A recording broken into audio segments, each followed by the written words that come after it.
Dan sebelum kita mati, ada yang namanya sakaratul maut, ibu-ibu sekalian. Sakaratul maut. Sakaratul maut adalah waktu-waktu tegang ketika hendak nyawa mau dicabut.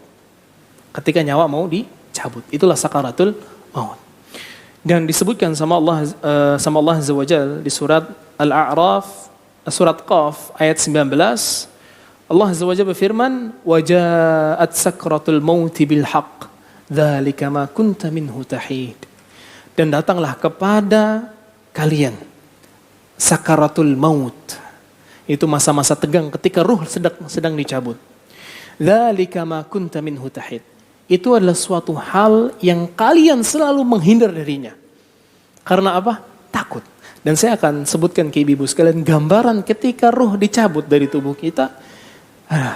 Itu bikin kita takut. Nabi SAW juga ketika belum sebelum wafat, beliau sering mengatakan, La ilaha illallah, inna lil mauti la sakarat.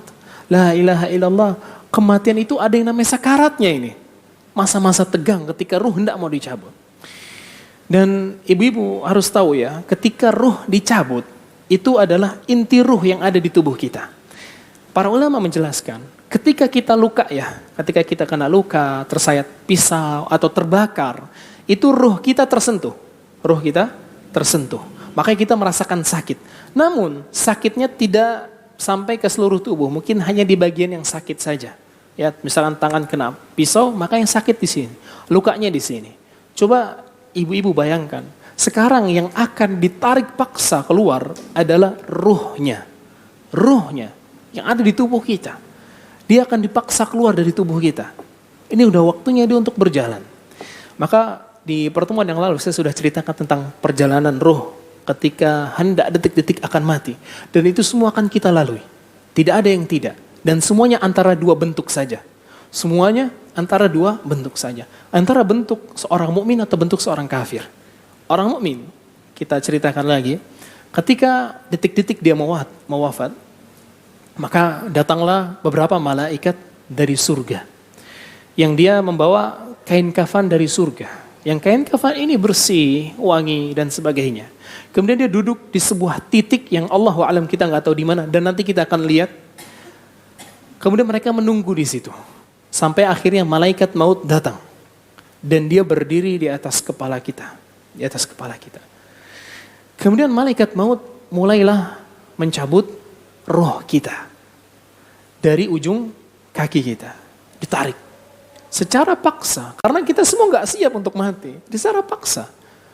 Akhirnya ditariklah ruh itu dari ujung kaki kita. Mulai ke atas. Dan itu seluruh ruh, seluruh tubuh kita menjerit kesakitan. Namun ibu-ibu sekalian, kalau kita kena luka, kita bisa berteriak atau mengeluarkan suara untuk meringankan rasa sakit, ya enggak? Untuk mengalihkan.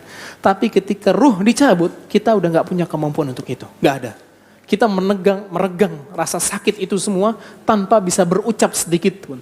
Tanpa bisa meminta tolong kepada siapapun. Enggak bisa. Kita meregang sendiri rasa sakit itu. Dan ini adalah rasa sakit yang cuman bakal kita rasakan sekali kalau sebagai seorang mukmin. Buat seorang mukmin cuma sekali aja. Rasa sakit seperti ini hanya dirasakan sekali. Tapi untuk orang kafir setelah ini jauh lebih parah. Ketika ruh itu dicabut sudah sampai kerongkongan, maka ini adalah batas akhir dari taubat. Batas akhir dari taubat. Jadi kalau ruh masih di kaki terus dia taubat, diterima taubatnya sama Allah SWT. Tapi kalau sudah sampai kerongkongan gak akan diterima. Dan Nabi SAW bersabda, Innallaha yaqbalu taubatal abdi malam yughargir. Allah Azza wa Jalla akan senantiasa menerima taubat seorang hamba selama nafasnya belum sampai kerongkongan. Ruhnya belum sampai kerongkongan. Ketika ruh sudah sampai kerongkongan, maka ruh itu ditarik paksa keluar sampai ke ubun-ubun kita, keluar. Dan Nabi SAW juga mengatakan, Idza kharajar ruh fayatba'uhul basar. Ketika ruh keluar, pandangan ini akan ngikut dia. Makanya kalau sebagian kita ngelihat orang-orang yang wafat, mata mereka ngikut ke arah atas ya. Itu karena dia melihat ruhnya keluar dari tubuhnya. Maka ngikutin. Kemudian ruh itu keluar dicabut sama malaikat maut. Langsung diambil sama malaikat tadi yang bawa kain kafanan. Diambillah kemudian dimasukkan ke kain kafan itu. Kemudian dibawalah kita ke langit. Dibawa ke langit. Dimulailah di langit pertama. Ketika sampai di langit pertama maka dimintakan untuk dibukakan pintu. Dibukakan pintu. Maka ketika itu bau semerbak wangi dari ruh kita semua, amin, itu menyebar di seluruh penjuru langit pertama.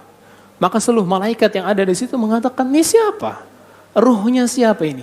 Kok wangi banget ini? Kemudian akhirnya disebutkanlah sama malaikat yang membawa ruh kita tadi dengan nama terbaik yang kita miliki. Lanjut seperti itu di langit kedua, langit ketiga, dibukakan terus pintu langit sampai di langit ke-7.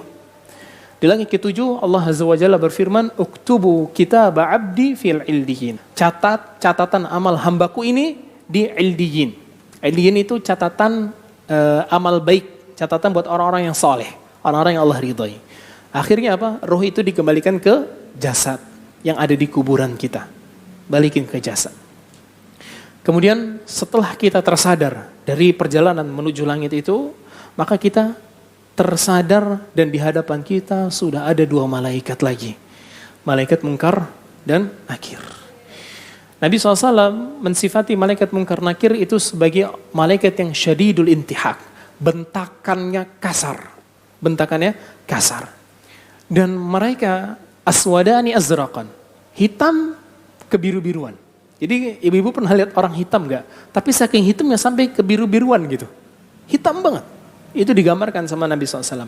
Kemudian kita didudukan. Mulailah ketika itu pelajaran yang selama ini kita pelajari dites di situ.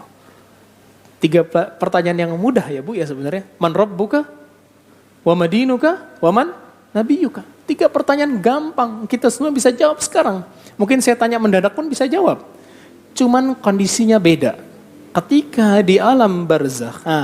Ini ketika kita sudah mati tadi, ruh dicabut, maka kita sudah berpindah ke alam yang ketiga, yaitu alam barzakh. Dan ini alam yang tidak bisa terbukti secara ilmiah, karena nggak bisa kita lihat. Maka kita didudukan, ditanyakan 3 pertanyaan kubur itu, kalau kita bisa jawab, alhamdulillah, itu yang kita harapkan. Tapi ingat, ada pertanyaan ke-4. Apa pertanyaan ke-4? Itu, min aina arafta dzalik? Dari mana kamu tahu jawaban itu semua? Nah, halo. Pertanyaan yang paling ditakutin sama kita semua ya enggak? Kalau lagi ujian, dalilnya apa? Wah, udah bingung itu. Maka itulah yang akan ditanyakan di pertanyaan terakhir. Namun tenang saja ibu-ibu sekalian, kalau kita bisa jawab 3 pertanyaan yang pertama tadi, aman yang keempat insya Allah. Kita bisa jawab. Maka setelah itu Allah berfirman dari atas arsy-Nya, bukakan buat dia pintu surga. Maka pintu surga dibukakanlah, kemudian bau wanginya surga masuk ke kuburan dia. Kemudian kuburan dia dibentangkan seluas mata memandang.